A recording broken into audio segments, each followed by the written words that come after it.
Hello and welcome to this edition of EB-5 Investment Report. I'm your host, Amy Rios, and today we are joined by Al Rattan, founder of USA Continental Regional Center located in Marietta, California. USA CRC received USCIS Regional Center designation in 2011 and has completed 2 EB-5 projects. They are currently working on their next offerings, the Renaissance Villages, which are assisted living complexes for seniors in the cities of Marietta and Moreno Valley. Today, Al will discuss his journey through the EB-5 program and the current issues and challenges he has faced both as a regional center and a developer. Welcome to the show, Al. Thank you. Can you tell us how the EB-5 program has changed since you received your designation?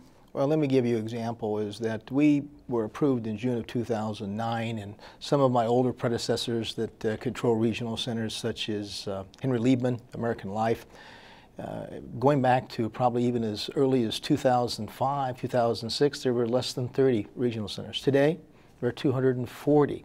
Why are so many inactive?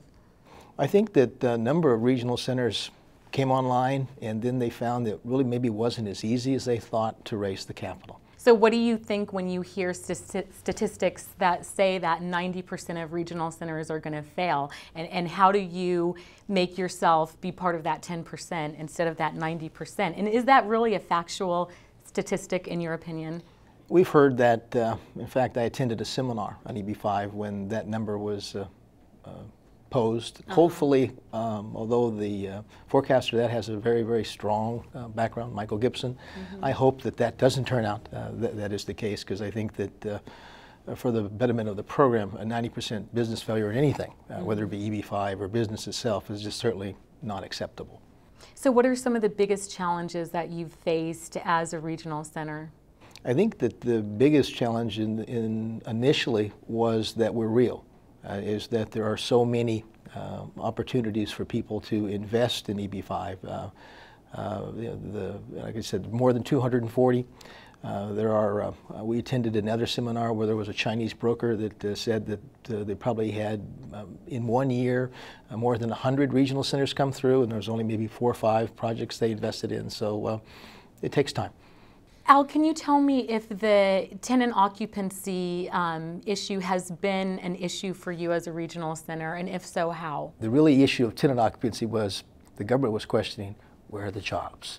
Where are the tenants? And this has been a real dilemma for the EB-5 world is, you mean we're really supposed to produce jobs? So has that affected your projects? It's affected many projects, is that the government is asking for more evidence. Example, our Rattan project is that we felt very comfortable in submitting. The government did come back and ask for more evidence, but to prove our point, our application was about almost a foot of documentation. Wow. As not only did we believe that we proved our case, but I think that at the end of the day, the government will be very pleased with what we submitted. Al, can you describe to me what a RFE is and what the significance of it is for projects? For many years, the government, USCIS, was really not questioning what was going on. But I think, for example, let's use Victorville. Victorville was the first regional center in the United States to fail, and unfortunately, it was their own state, California. And I think what the government really wants is jobs. And so in order to answer your question, RFE or request for evidence, the government is basically asking regional centers to say, show us now how those jobs are going to occur. Al, can you tell me who makes a good candidate for a regional center? You just gave me an example of Victorville and the city failing in that regard. Who makes a good candidate? A good combination is a finance group that has the building and development in-house, and then uses that EB-5 capital to make the project better. What's the best piece of advice that you could give someone that does want to start a regional center?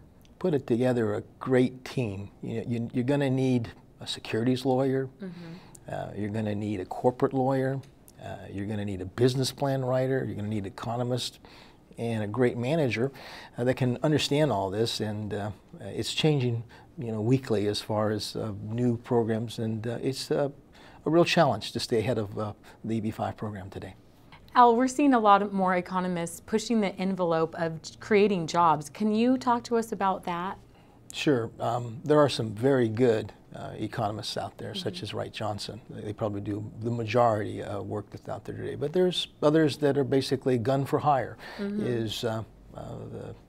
Unfortunately, perhaps they over forecasted the number of jobs. And remember, what the EB-5 program is about is really twofold. The government wants capital into the United States, but more importantly, what people really forget from time to time is the program's about jobs.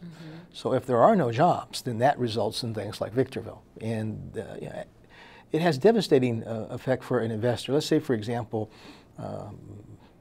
using Victorville again as an example, family investor, let's say they're from Vietnam, from China. If those jobs don't come, what the government does is really a couple of things. They give you several bad news. They say, well, maybe perhaps you might have lost all your money, but we're going to take your green card back. And then if your kids are going to college, they have to leave the country. That's not a very good concept, and to us as a regional center, it's unacceptable. We've heard that the Securities Exchange Commission is coming in a big way with EB-5. Can you talk about that and give me your thoughts on that? Again, we use the example of Michael Gibson, an EB-5 financial planner, if you will. He started forecasting as early as the fall of 2011 that there was problems with a particular investment in Chicago. It turned out that he was absolutely right. There are other attorneys out there, such as Michael Homeyer, that started stating it's not a matter of if, but only when the SEC will become involved into the program. And let's give you some specific examples of Chicago. This particular regional center had to be given an A for promotion. They were really, really good. There was a young little American Indian entrepreneur that had promoted this regional center, went all the way up to the governor's office. The city was involved in this, and lots of trips to China. Problem is that people like Michael Gibson started seeing, okay, apart from all the hoopla of the promotions, this doesn't look like a good investment. And if it's not a good investment, then the jobs may not be there. Well, somehow the SEC became involved, and they started questioning, well, wait a minute, is there a duty for a regional center and the brokers and the agents to tell the truth? Well, in the 28 some odd page information that's coming out of the SEC, absolutely so. Example, developer had indicated that he had more than a 15-year experience. He was only 28 years old. So wow. Perhaps he was, learning the business in grade school, or at least in high school. So not a good thing. So the SEC really is basically putting regional centers, developers, whoever's involved in that underwriting on notice of saying, whatever you tell us, make sure it's the truth. So what should investors beware of? I think you could go back to people like Michael Gibson, is that there are a number of good consultants out there. We know that, for example, EB-5 investors, they need to get a good immigration attorney. So that's probably the first one. But that doesn't where it stops. Someone like a Michael Gibson or that financial planner, they could also ask and say, is this a good deal? And the real question should be why? Why should I put my money there? Next question ought to be, is there a high probability, if I do, is it going to create the jobs? And then more at the end of the day, which many of them are concerned about, am I going to get my money back? Al, should investors make sure that there's an escrow account before they invest any money? Let's talk about the Chicago case that we were just talking about. The U.S. government is saying that, I think it highly agrees that there ought to be an escrow account. But for example, there are a few regional centers out there that will use the escrow, but as soon as they sign up the EB-5 offering, they want the money before they get the I-526 or that green card petition application. The government now is starting to question, well, maybe you shouldn't do that. Even on the administration fee side, is that I think that the government is wanting to see, let's get the individual applicant approved first and then release the money. So to answer the question, yes, escrow is very good, but my recommendation would be that those particular EB-5 investors, they hold their money both on the administration and on their main $500,000 investment in escrow until their green card is actually approved. Thank you so much for joining us today, Al. Thank you. Since the demise of redevelopment agencies in California, many developers have turned to the EB-5 program and started their own regional centers as a way to get the capital they need to finish and start their projects. But many have jumped the gun, not doing the due diligence needed to understand the complex and timely process of the program, thus setting themselves up for failure and/or fraud. I'm Amy Rios, and I want to thank you for watching this edition of EB-5 Investment Report.